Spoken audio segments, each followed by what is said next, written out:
Bismillahirrahmanirrahim. Alhamdulillahi rabbil alamin wa bihi nasta'inu ala umuri dunya waddin wassalatu wassalamun ala asyrafil anbiya'i wal mursalin Muhammadin wa ala alihi wa ashabihi wa man tabi'ahum bi ihsani ila yaumiddin wa ba'd. Jazallahu anna sayyidina Muhammadan sallallahu alaihi wasallam bima huwa ahluh sallallahu alaihi wasallam. La ilaha illallah Muhammadur Rasulullah sallallahu alaihi wasallam. Alhamdulillahirabbil alamin.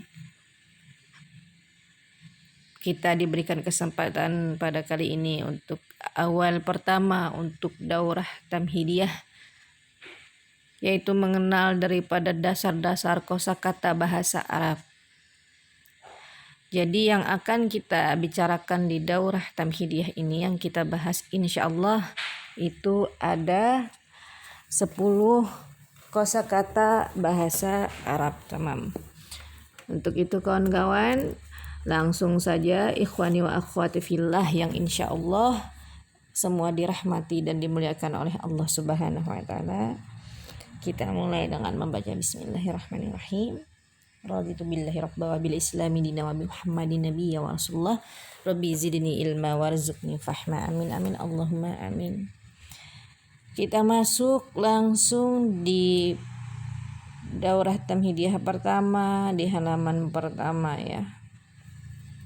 Di halaman pertama di sini kita akan membahas kosakata ana. Ana.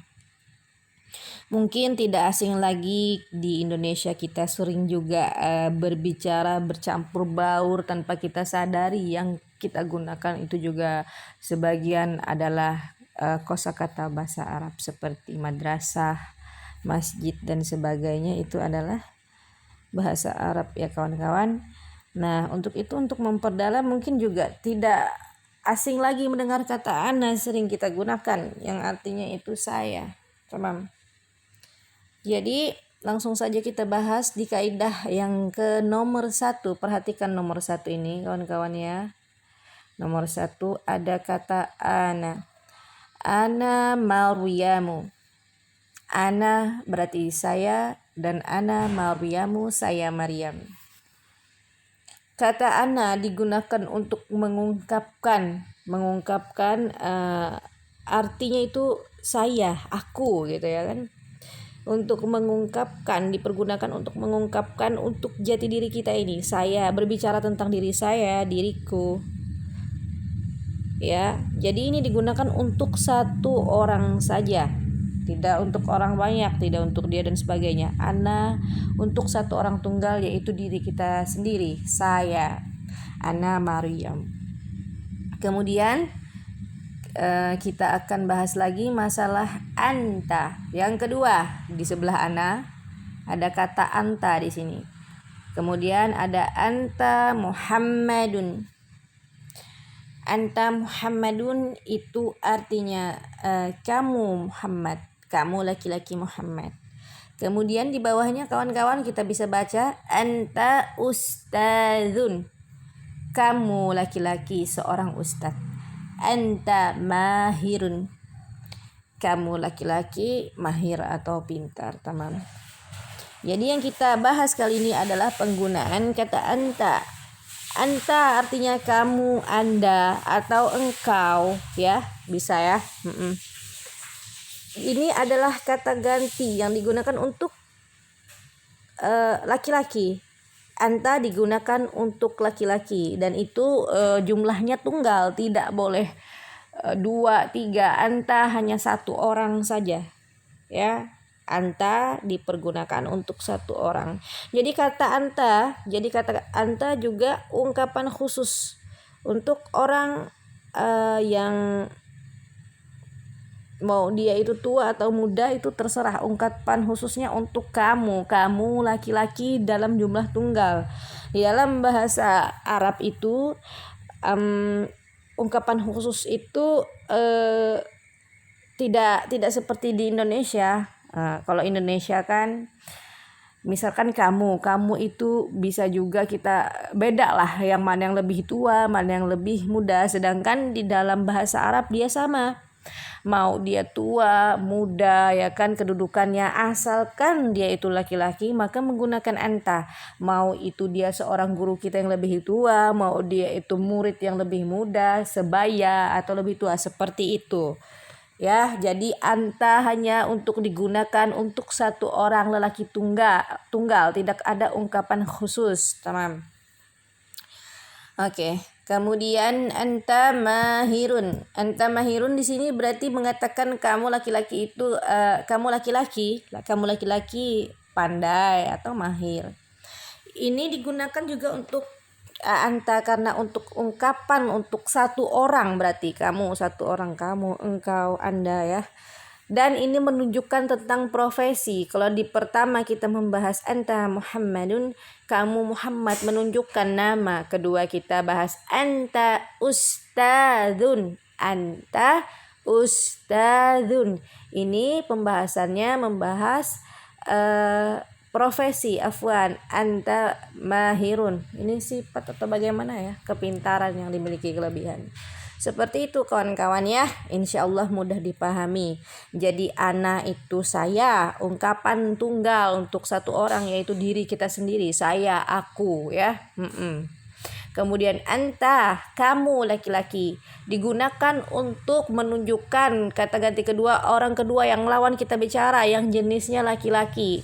Ya, tidak boleh lebih dari satu orang, dipergunakan untuk laki-laki tunggal, mau tua muda itu sama. Tidak seperti di Indonesia ada kedudukan dalam bahasa kamu Anda bisa berbeda karena ada tua dan muda, sedangkan di dalam bahasa Arab tidak.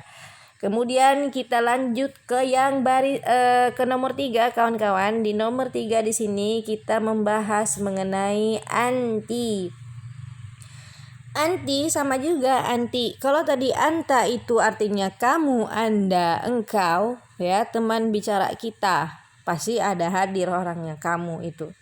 Nah, kalau dia beda lagi, itu tidak ada orangnya, tidak hadir, tidak bersama kita, bukan lawan bicara.